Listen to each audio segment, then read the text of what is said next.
Hey there, and welcome to another episode of the Designated Pundits. Today, we're previewing MLS Matchday 23. That is July 12th, 2025. Thank you for joining us on the Designated Pundits.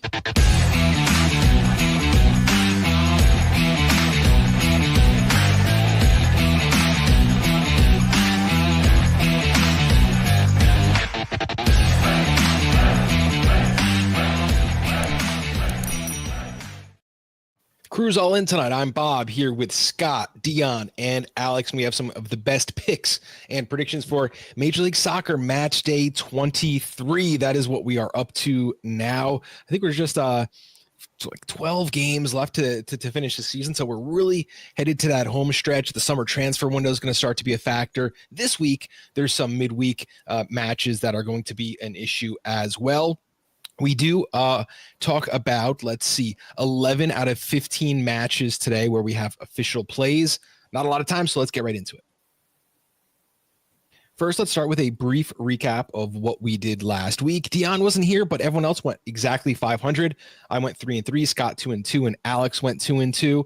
But because we have all our plus money plays, that equaled 2.58 units in the plus, 7-7 on 14 wagers for week 22. And for the season, 172 wins, 167 losses on 339 bets, plus 27.71 units. That's the best you're going to find anywhere, guys. If this was like a Major League Baseball or NFL show, you guys would be hearing about it all over. That is a huge, huge return. And thank you guys for peeking, for playing along as we run through some of these bets. Gentlemen, you ready to talk some Match Day 23, which is actually Match Day 24, apparently, because Deon just told me that they counted the one match midweek as its own match day. So confusion aside, July 12th, you know when that'll be on Saturday. Let's get into some matches here. My favorite is that Bob actually says this is Match Day 22. Yeah, it's all a mess. We're not counting these.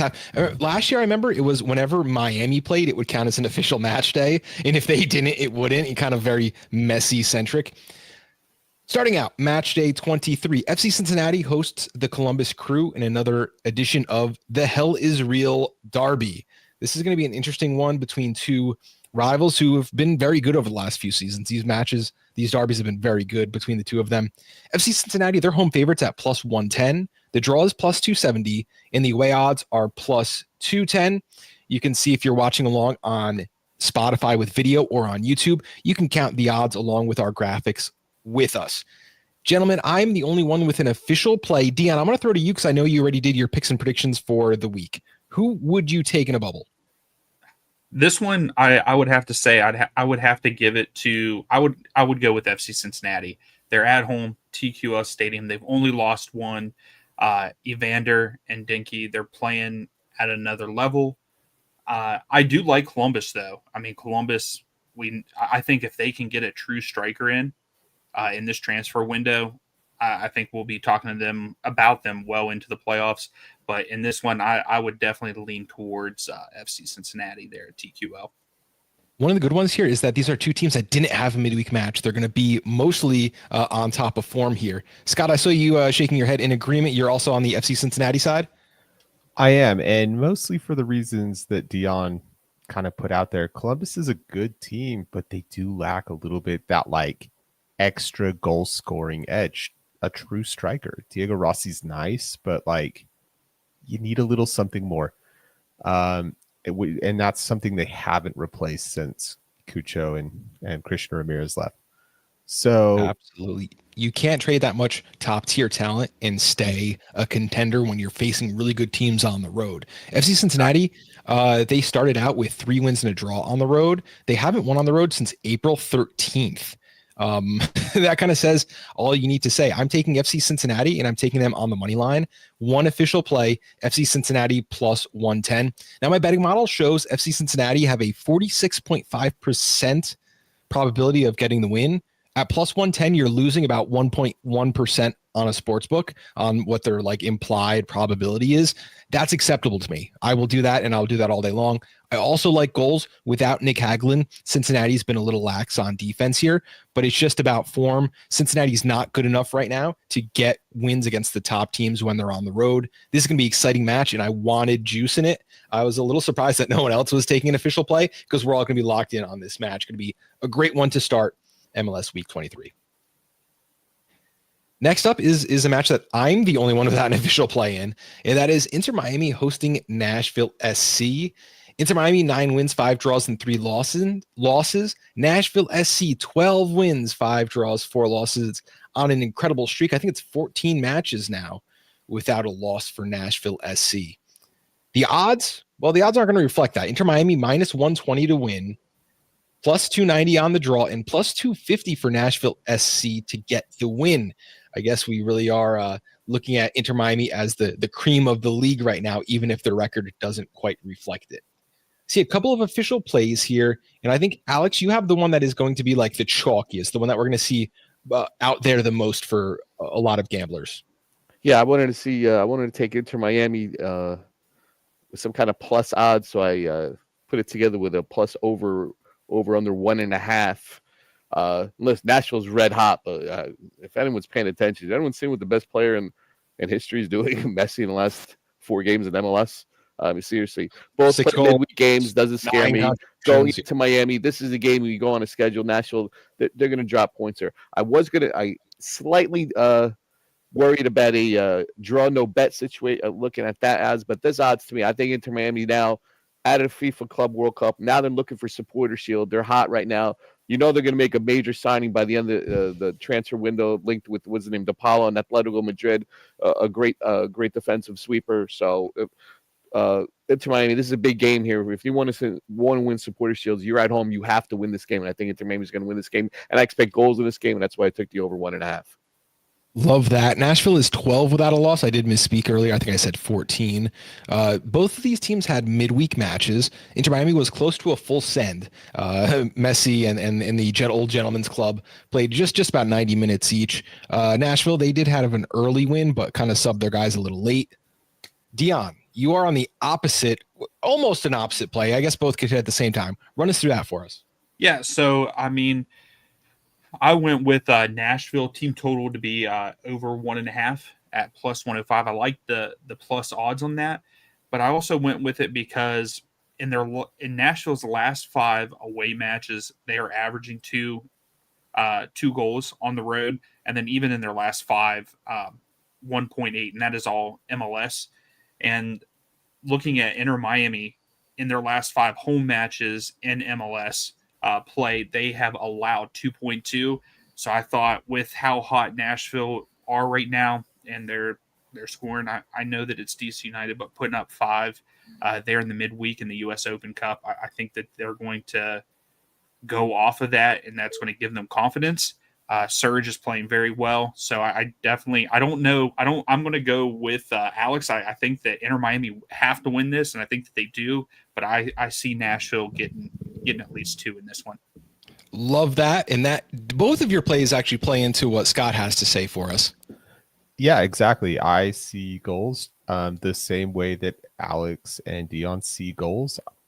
I think that Nashville's offense is hot enough to score 2 goals, absolutely. Alex is right. Messi's doing messy things. He's in some ways rolling back the clock.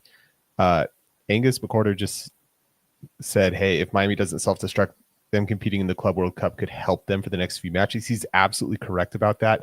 They've been competing at a high level. They've had to really nail down. You can't be as sloppy in Club World Cup play. Yeah, exactly. The way that you can sometimes be in MLS play. I think they're going to be a little bit quicker than some of their opposition for a little bit. That just leads to goals. This could be like a 2-2 game. This could be like a 3-1 game, something like that. But I see the over. I like that bet too. I am short of an official play just because Miami, when they came at the beginning of the season, they weren't scoring a ton of goals. I know that's all changed, but their defense has actually been quite impressive. If Nashville come out very conservative in this, I could see a scenario where we hit an under. I don't know. The math just wasn't working out for me. The odds weren't good enough. That's why it's not an official play, although I do like every bet on the screen right here. Scott over 3.5, Alex Miami and over 1.5, and Deon Nashville team total, Nashville scoring twice. Gentlemen, lock it in. MLS Week 23.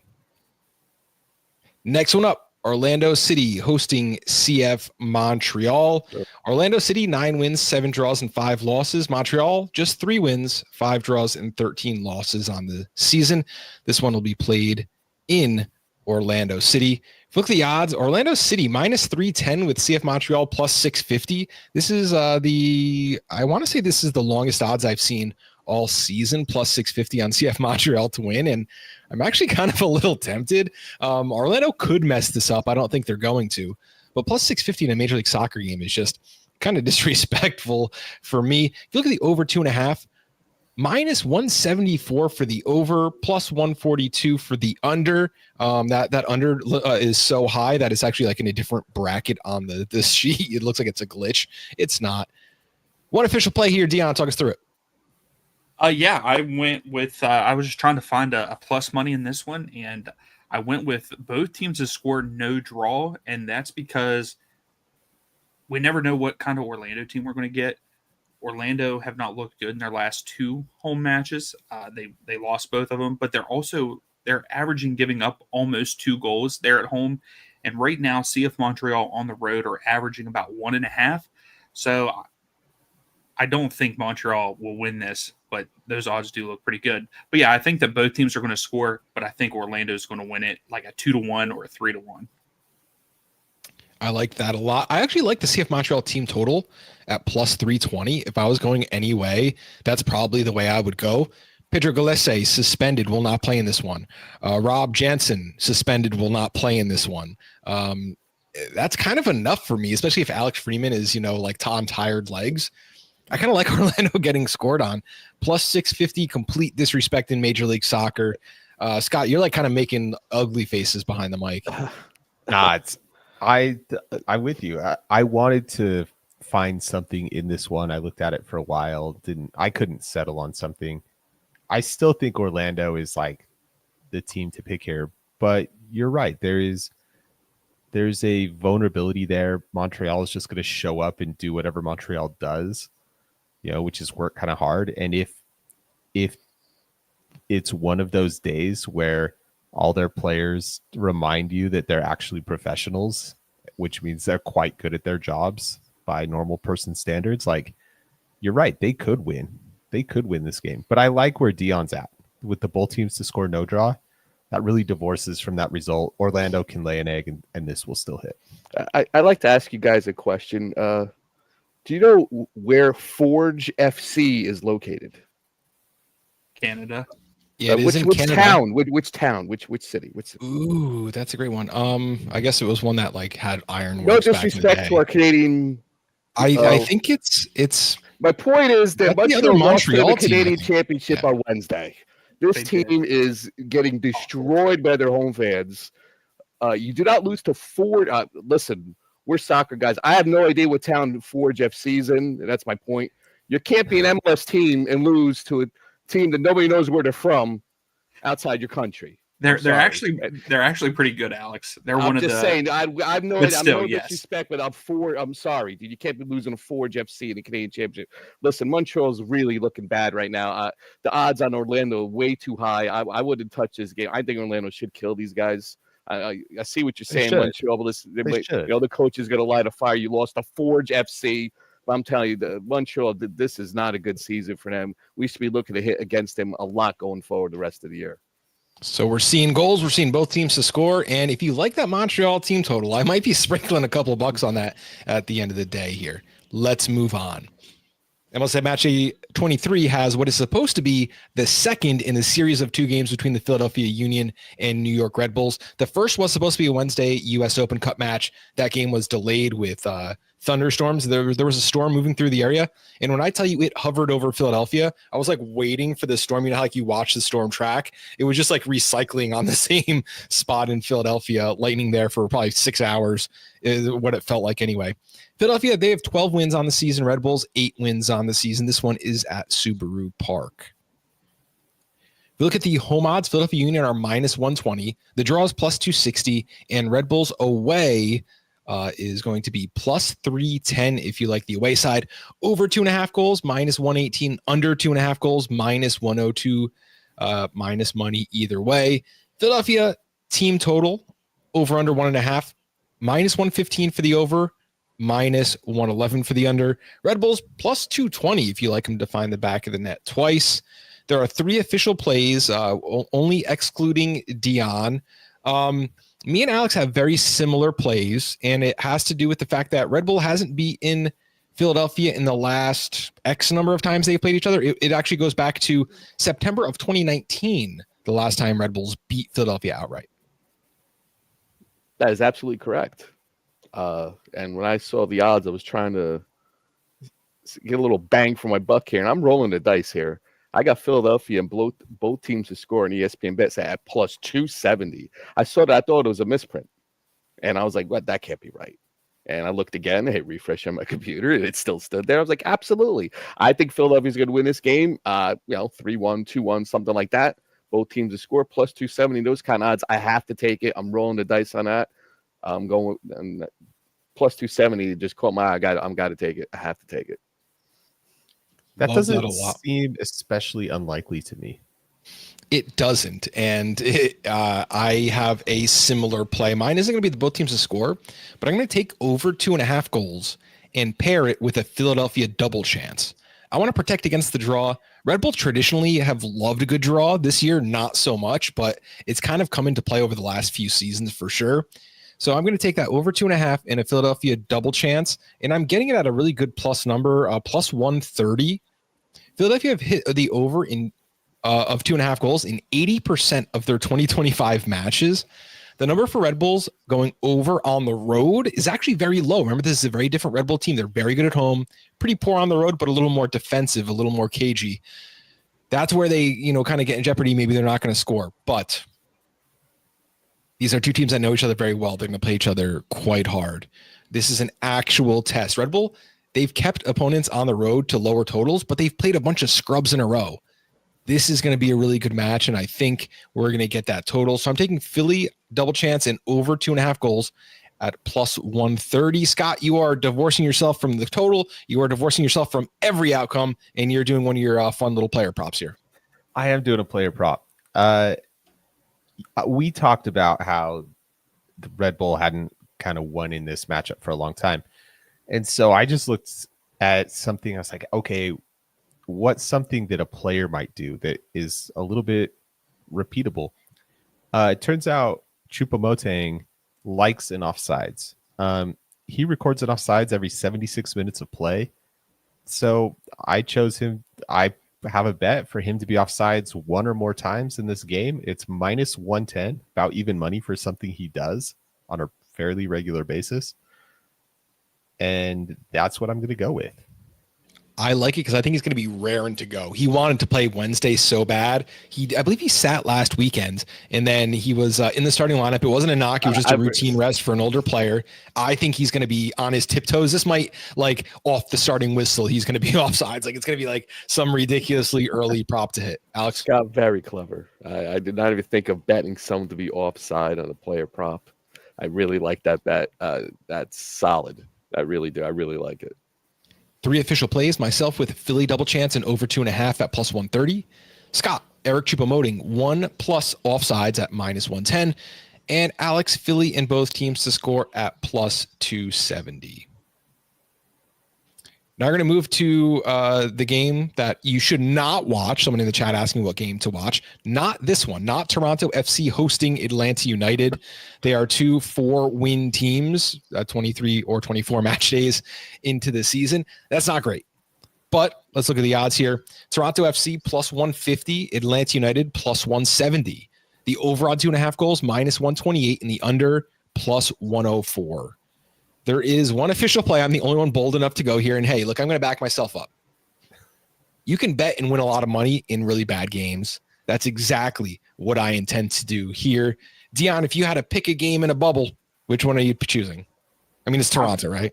I mean, yeah. I mean, Atlanta's trash, but so is Toronto. But I also think that Toronto could start performing well because they have like the freedom away from Insigne and Bernadeschi. Like now they can just play and they don't have, I guess, the pressure to perform. I know that it's really the pressure's on those two players, but yeah, I mean, Atlanta went to DC and drew with them 0-0 in their last match. Atlanta not scoring. Toronto's at least putting it in goals. So yeah, I would go with Toronto in this one. I've actually been liking Atlanta. I actually bet on that Atlanta game last week, and I bet the under 2.5. That was one of the two, and I could have bet under 1.5. I could have bet under 1.5. It was a 0-0 draw. I wish I got a little more aggressive on that. In this one, I just see Atlanta giving up goals left and right. I do agree. Without Bernadeschi and Insigne, Toronto's really short on top talent, but they're also they have the albatross off their back, if you will. I do like Toronto FC. I'm not going to take them to win because I think really weird things could happen in this one. Toronto FC have actually played a majority of their home matches already for the 2025 season. They have only 5 home matches in their next 14. There are 14 games left for Toronto. Only 5 are going to be at home. It's almost like 2-game road trip home, 2-game road trip home, 3-game road trip home. They need to show their fans something because the TFC has a really good fan base. And I think that they actually do that. Toronto scored over 1.5 goals in only 25% of their matches. However, Atlanta concedes 2 matches for lunch. Like that is what they do. And I think that Toronto is going to score twice. So that's my official play. Toronto FC team total over 1.5 at plus 126. Atlanta conceded 22 times in 10 road matches without a single road win in 2025. Come on, Toronto. It's like, you know, when you have the really bad, I wouldn't even call Toronto's offense bad, ineffective offense against a really bad defense. And the home team's just got to score twice for plus money. Sign me up, plus 126. Scott, yeah, I see the gears turning. I see negatives. I see positives. You're smiling. You have a very the logic is fine. The logic is fine. These teams are just so inconsistent for me. I think that's the thing, because I looked at this and I thought smash the under. And then I looked at kind of their team history and I was like, they're not consistent enough for that. You know, the offenses aren't that good, but so the defenses aren't that good. So they give up goals they really shouldn't give up. And teams score goals they shouldn't score. And so I looked at this game and I was like, yeah. And I was like, you know what? No, they're not trustworthy. And that's I think that's where I shy away from this one. Toronto is still not trustworthy. But there is trust in the chaos, you know, there is, you know, and I think that's what it is. Look at the players who are out for Atlanta. You got Fortune and Derek Williams. And I just like, you know, Toronto, they're playing with Ciolo. He's back playing really well. Corbino has been fantastic. He's been one of the best players over the past few weeks. I don't need a win. I just need 2 goals. I just need 2 goals. Toronto FC, 1 official play over 1.5 goals. Next, we move on to Austin hosting the New England Revolution, back-to-back games where there might not be a whole lot of scoring. Austin, 7 wins, 5 draws, 8 losses, and the Revs, 6 wins, 6 draws, and 7 losses. Going here to the odds, Austin minus 105 and the Revolution are plus 280. Heavy lean towards Austin. I don't know why. Over 2.5 goals plus is minus 114, and under 2.5 goals is minus 108. I'm interested only in a total, but Deon, you were interested in a total and a team to win. Talk about it. Yeah, so in this one, with the devastating news for Austin with Brandon Vasquez being out with the season-ending injury with his ACL, I just don't. Besides that, even with him, they weren't performing well. I mean, at home, not good. They're just not scoring. And I think with him being out, it's going to bump them down even more. And I think that the Revs are actually a decent side. especially when Hill was on. They looked okay in the midweek versus Inter Miami. And I just think that I'm going with Revs to win, but I did draw no bet just to save myself. I just think that the Revs are a better side, and they perform just a little bit better even on the road than what Austin does at home. Excellent. I want to hear a little bit from Alex on this one, because we talked about New England Revolution, and when we had the guys from Revolution recap on, we talked about how they changed their back line, kind of run this 5-man back line, and it left a player, Gonago, out to dry. He had no position, and I was very shocked to find out that they re-signed him. He actually got extended, and we thought he was going to be the DP on the way out. I think he had like 2 years. He got a significant time here. Alex, Austin, New England Revolution, I'm assuming that's not going to get prime real estate on your TV. No, the Vasquez injury, Austin, I don't know what to expect from them. Is the team going to step up? Everyone, next man up mentality, or to, be devastating news to step down? They're going to make a sign before the end of this transfer window.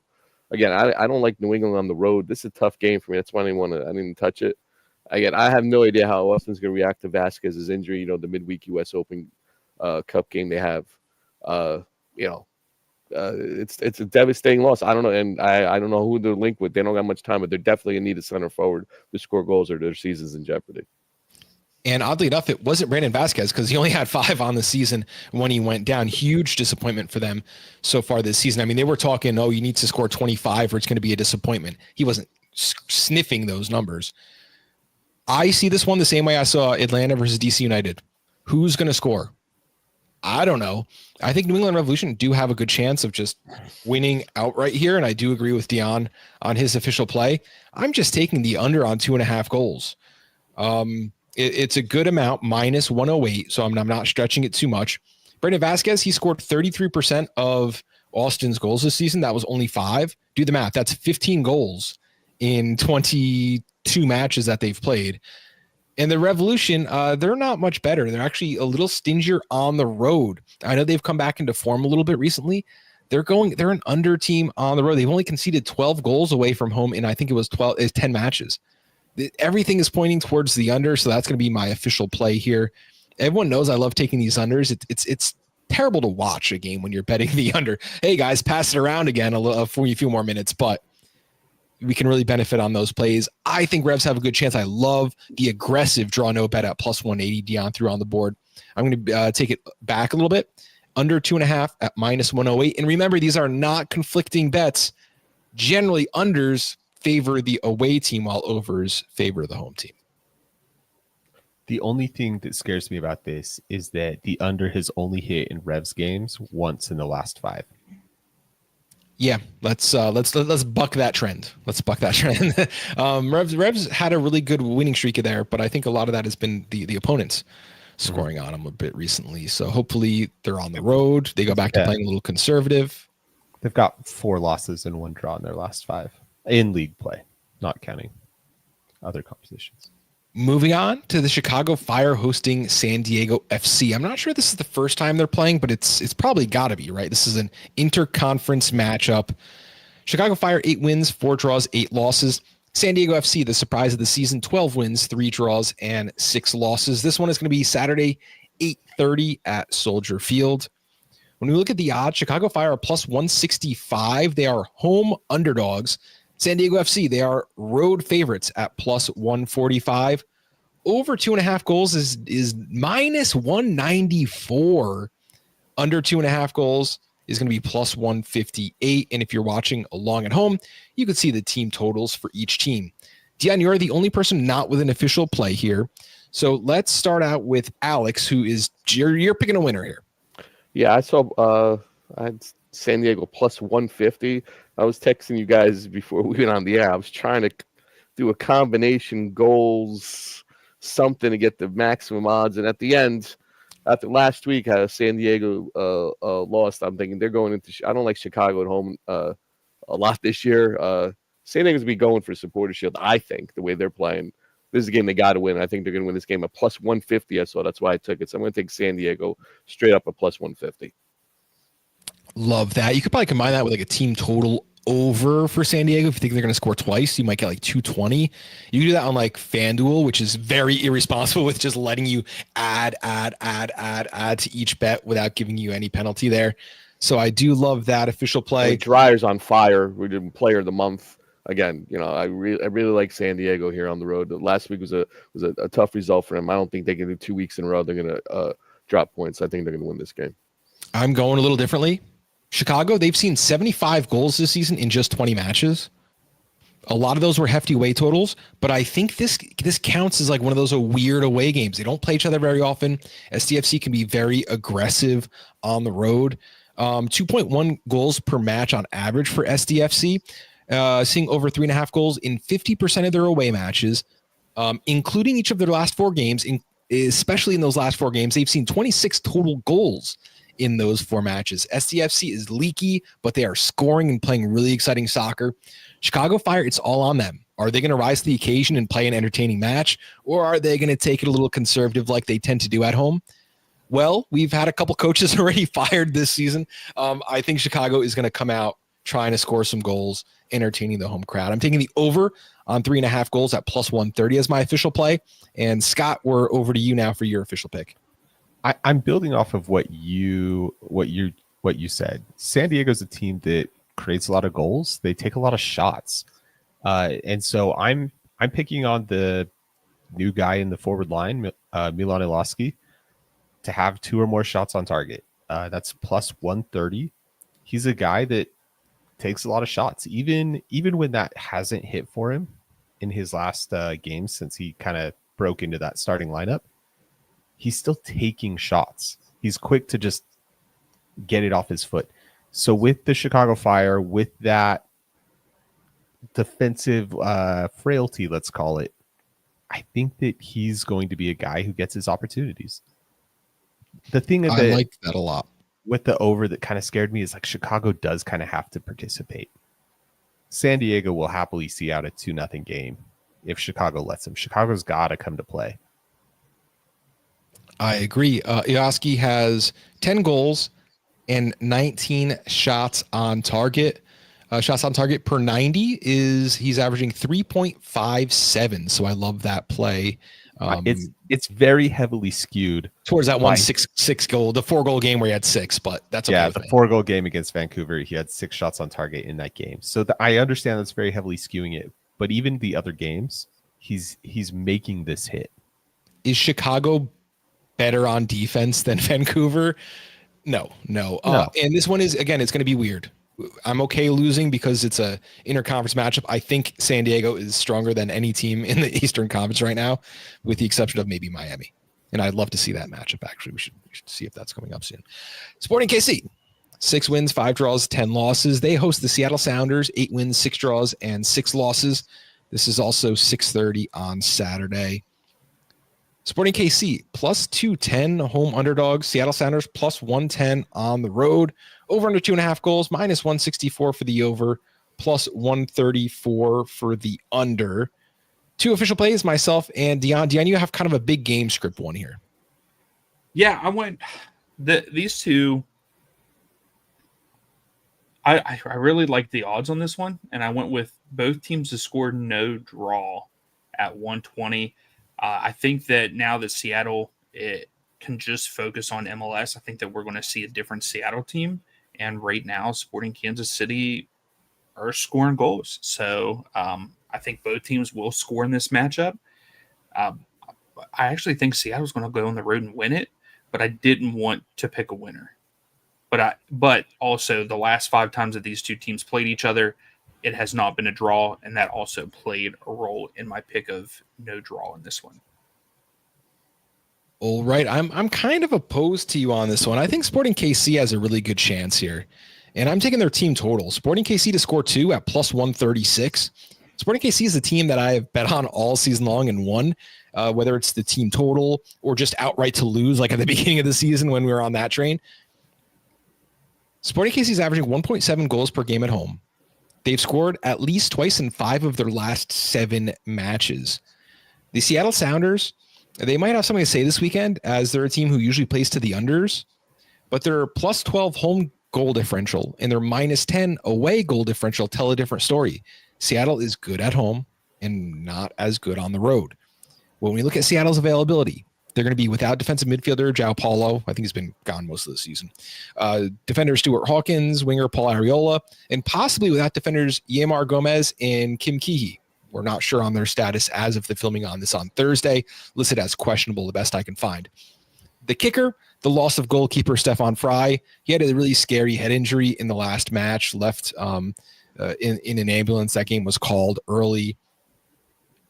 Sporting KC, injury-riddled back line. If Gomez isn't there, who's going to set them up to have any type of success? If it's not the goalie, the veteran goalkeeper keeping things in line, I don't like their back line. And I don't think it's much for sport. It's not much of a push to take Sporting KC to win outright anyway, to score 2 goals outright anyway, but to do it on a back line that might not be what we expect. I really like that play here. 2 official plays. Sporting KC team total over 1.5 at +136, and Deon, both teams to score no draw at +120. A quick word for Seattle's backup keeper, Andrew Thomas, right? Thomas, that's it. Yeah. He could be starting somewhere else. If he wasn't behind Stefan Fry, who is that guy, he would be starting somewhere else. He's a really quality keeper. He's got a lot of experience. He played a ton of games in the past for the Sounders with basically this back line, so I'm not too worried about that chemistry. Well, there's only one I want to find out. That's to be to watch this match for next weekend. All right, now flipping over to the new graphics card, Minnesota United. They are hosting the San Jose Earthquakes. Minnesota United, 10 wins. San Jose Earthquakes, 7 wins, kind of up and down on the season. When we look at the odds here, you have Minnesota United -120, San Jose +270 if you like them to win. Over 2.5 goals, -205. Very, very likely to happen. Under 2.5 goals, +166. Scott, Deon, you have 2 official plays. Let's go to Deon first. Yeah, so in this one, I know that the Earthquakes have been very quiet recently in scoring goals, but I'm going with the Earthquakes with team total over 1.5 because right now they are averaging about 1.6, but that's because the outlier where they scored 4 against Dallas, and every other match they've only scored 1. But really looking at Minnesota, currently in their last 5, they are allowing on average 2 goals a game. I think that we need to see the Earthquakes come back to their scoring ways. I think that this could be an opportunity for them to do that. So I'm not picking a win or anything, but I think Earthquakes will get that 1.5 at +110. And Scott, you have a way that both of your bets could cash in the first half. Yeah, absolutely. Look, I totally agree with what Deon is saying. And it's just that Quakes, I don't know, that cooling that has happened to them that is making me a little nervous. But the thing that hasn't changed for them is they are a good first half team. They are scoring early in games. Minnesota, also a good first half team. So I just said, hey, over 1.5 goals in the first half. Give me 2 goals in the first half. Both of these teams like to score in the first half. So you could have a 1-1 draw. You could have one of these teams score 2. That all works. And that's +110. So these are 2 of the best first half teams in the league. Minnesota is actually the best first half team in the league. San Jose is something like 7th, but I like it. All right. Minnesota, they're going to be without, they're going to be with Dane St. Clair, without Keller and Dotson. San Jose is going to be without DeJuan Jones, who's suspended on a red card from last weekend. So we have 2 official plays here. Over 1.5 first half goals at +110 for Scott and Deon. San Jose Quakes team total over 1.5 goals at +110. Next match is the Colorado Rapids hosting the Vancouver Whitecaps. The teams with all the mountains in their logos. Colorado Rapids, 7 wins, 5 draws, and 9 losses. The Whitecaps, 11 wins, 5 draws, and 4 losses. This one is going to be Dick's Sporting Goods Park at 9:30 p.m. Eastern Time this Saturday. When we look at the odds, Plus 160 for the home team, plus 160 for the away team. You see the over under 2.5 goals, minus 142 for the over, plus 118 for the under. One official play goes to Alex. Alex, how do you see this match playing out? Vancouver's going to have Brian White back, I do believe. To me, that's a missing piece why they've dropped some points in the last few weeks. Again, Colorado at home. Goalie's still out. Stephan's still out. Goal scoring for me, Rapids. I don't like it. I know. Vancouver, to me, again, they want supporter shield. This is a game they got to win. I know usually I don't like taking teams on the road going into Colorado, but Colorado right now is not playing the best ball of me. Visually to me, I don't know what the record is last 5, but something about Colorado I do not like. So I was going to take Vancouver straight up. I wussed out, so I took the Vancouver draw no bet as my final bet. When I plug this into my sports betting model, I always take into account injuries, suspensions, fatigue, travel, and I really docked Vancouver a high percentage of points, and it still came out to just about even. I'm out, not because I don't like any plays, just I think the sportsbook's pretty spot on with this as far as I'm willing to make any contributions here. Scott, any final thoughts on this match? The Rapids will go as far as Jordy Mihailovic takes them. What a miserable match he had last week. 2 missed big chances, a post, a missed penalty. Mm-hmm. That's exactly my thought. And then for the Whitecaps, it's not just Brian White coming back. It's also like Sebastian Berhalter. Their midfield was really bad, like really, really bad last week. That's going to be a very welcome boost of energy if he's, fully recovered from, his Gold Cup experience. So, yeah, I kind of steered away just because, Brian White hasn't been playing actually, so he might be a little bit cold, a little bit rusty. Sebastian Berhalter might be a little bit tired legs. If the Vancouver midfield isn't able to cope, then they're going to get overrun, and Colorado's going to figure it out probably.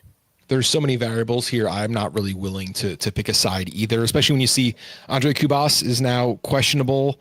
Nelson is suspended for this match. Adekube, Ali Ahmed, Ryan Gold, all missing. So it's going to be an interesting one. Alex has the Vancouver Whitecaps on a draw no bet, minus 110, eliminating some risk of the draw on the Vancouver Pro play. Moving out to the LA Galaxy, they have 2 wins on the season, 6 draws and 13 losses. DC United, 4 wins, 7 draws, and 10 losses. Now, I'm going to turn to the odds sheet in just a second, but I want to remind you, the LA Galaxy have 2 wins on the season. DC United getting Benteke back. He played last week, but maybe a little better in form. LA Galaxy minus 170 if you want to take the 2-win team to get a win outright. DC United plus 410. I don't get it. I don't get it. Deon, do you understand what LA Galaxy has done this season to become minus 170? No, I mean, DC is pretty bad, but I don't think they're that bad. I mean, Galaxy are terrible too, but I wonder if they're looking at how the roster's coming back together for the Galaxy, but still, it shouldn't be that. I said that I like Galaxy the rest of the season and that we're going to be making money on this show on LA Galaxy the rest of the season. You're not making money betting minus 170. You got to give me some plus. If LA Galaxy is at home and they're plus money, I'm going to be betting them the rest of the season. Minus maybe 2 or 3 teams. Minus 170? Come on, what are we doing, guys? Scott, you have the official play here. I do. I'm not picking a winner. Both teams to score no draw is my play. That's plus 120. I actually do think the Galaxy probably should get a win here. The roster is coming back together. Guys are actually healthy enough to start to get a bit of form going. They only have 1 loss in their last 5, 2 wins. They're only 2 wins of the season, but it's not a bad 5-game stretch for them. DC United giving up hilarious goals against Nashville midweek. I do think they can get something though. Benteke comes back. Aaron Herrera is back. Players are kind of, that roster also has a few missing pieces coming back. I think that's enough to get them a consolation. In fact, in this match, there's less injury concerns than just about every other match. DC United, they played midweek. They were terrible. But LA Galaxy didn't. They're going to be fresh. Minus 170 is still, you can't bet on that for LA Galaxy. But you're getting my attention with that play. One official play here. Scott, Both teams to score no draw at plus 120 for LA Galaxy, DC United. Guys, if you're following along at home, you could like take a little screenshot of this. You can go to Twitter and find one there. These are all of our official plays on the week. I didn't show this graphic one week, and I got like 6 inbox messages. Where'd the graphic go? I need to see who. Here it is. Take a little screenshot on your phone if you guys are watching on a tablet. All of our official plays for MLS Week 23. Gentlemen, we are done. Show ran a little overtime, and we apologize for getting to a little bit of a late start. These things happen, so I had some graphics issues. The graphics were, because we're covering 12 games, were too big for the file format for the thing, and I had to split it into. Don't worry about that. All you need to do is make sure you hit that subscribe button, give our video a like. That's going to help us bring you content like this each and every week. Gentlemen, good luck.